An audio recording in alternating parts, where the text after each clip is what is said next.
जय श्री श्याम, हारे के सहारे की जय हो, शीश के दाने की जय हो।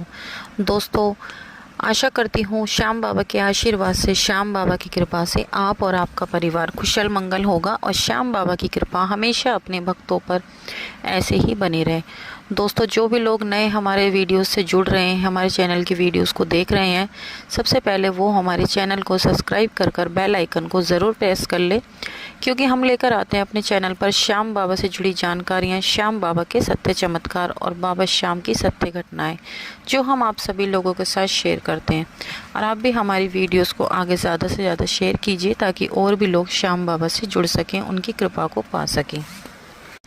दोस्तों, जो आज की कहानी है वो दिल्ली में रहने वाली एक ऐसी महिला की कहानी है, जो कि बताती है उनके ससुर का गांव में अभी कुछ दिन पहले देहांत हो गया था।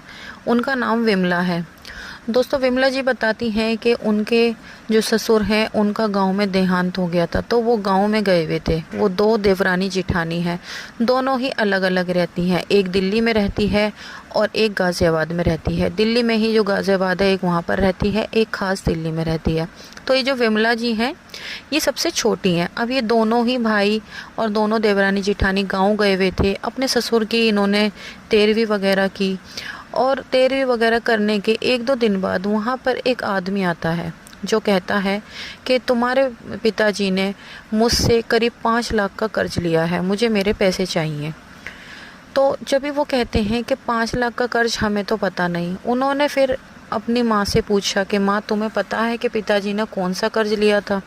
जब भी उनकी माँ कहती है कि नहीं बेटा, मुझे तो पता नहीं, मेरे सामने तो सिर्फ 20,000 रुपये लिए थे। उन्होंने मुझे बताया था कि उन्होंने 20,000 रुपये लिए हैं, बाकी पैसों का मुझे नहीं पता। जब भी वो कहते हैं कि नहीं, मैंने 5 लाख रुपये दिए थे और मेरे 5 लाख रुपये मुझे चाहिए, इस तरीके से वो बोलने लगे। अब वो दोनों भाई वहाँ से 13वीं वगैरह करके वहाँ से गांव से अपने अपने कामों में लगने के लिए वापस आ गए। दोनों भाई अपने अपने कामों में लग गए। उन्होंने अपनी मम्मी को भी कहा कि मम्मी, तुम भी घर चलो हमारे साथ, वहीं पर रहना, शहर में रहना। तो उनकी माँ ने साथ आने से मना कर दिया। उन्होंने कहा कि मैं यहाँ से कहीं नहीं जाऊँगी, मैं गाँव में ही रहूँगी, मेरे को गाँव में ही अच्छा लगता है, यहाँ से मेरी यादें जुड़ी हुई हैं। वो ऐसा कहने लगी और वो उनके साथ नहीं आई। वो दोनों भाई घर आ गए।